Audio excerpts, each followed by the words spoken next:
एकलव्य गुरु भक्ति की मिसाल हैं। एकलव्य गुरु की भक्ति किस सीमा तक कर सकते हैं। गुरु द्रोणाचार्य के युद्ध कौशल व शिक्षा की प्रसिद्धि दूर दूर तक फैल चुकी थी।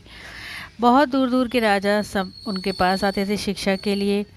इसी तरीके से निषाद राज हिरण्यधनु का पुत्र एकलव्य भी अस्त्र शिक्षा के लिए उनके पास पहुंचा, परंतु वो निषाद जाति का होने के कारण गुरु द्रोणाचार्य ने उसे शिक्षा देने से मना कर दिया।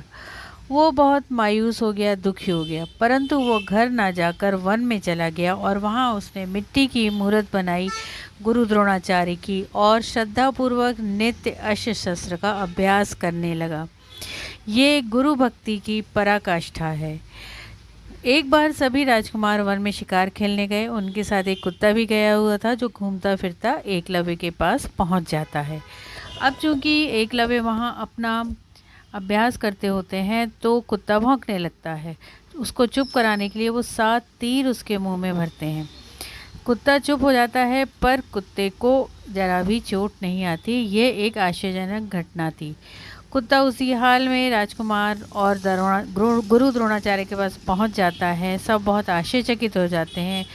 कुत्ते के साथ गया हुआ चारक या नौकर उन्हें बताता है कि इस तरीके की घटना हुई। गुरु द्रोणाचार्य ने खोजा कि ऐसा कौन सा शूरवीर है। जब वो एकलव्य के पास पहुंचते हैं तो एकलव्य उन्हें बताता है कि मैं एकलव्य हूँ और मैं आपको गुरु मानकर अभ्यास कर रहा था। ये बात जब अर्जुन को पता चलती है तो अर्जुन कहते हैं कि आपने मुझे आशीर्वाद दिया था कि मुझसे अच्छा कोई नहीं होगा, पर एकलव्य तो मुझसे भी बढ़कर अस्त्र शस्त्र में निपुण है। अब गुरुजी पशुपेश में फंस जाते हैं। वो सोचते हैं कि मैंने वचन दे दिया है इसलिए मुझे कुछ तो करना पड़ेगा, तो वो एकलव्य के पास जाते हैं। जब वो देखते हैं कि एकलव्य अपने अभ्यास में जुटा हुआ है, उसे अपने शरीर का भी ध्यान नहीं है, तो गुरु द्रोणाचार्य उनसे कहते हैं कि तुमने मुझे गुरु माना है इसलिए मुझे गुरु दक्षिणा देनी होगी। तो वो कहता है कि ये जी आप जो भी कहिए मैं आपको हर वो चीज़ दूंगा जो आप मुझसे गुरु दक्षिणा में दान में लेंगे। वो गुरु द्रोणाचार्य कहते हैं कि अपने दाहिने हाथ का अंगूठा काट कर मुझे गुरु दक्षिणा में दे दो।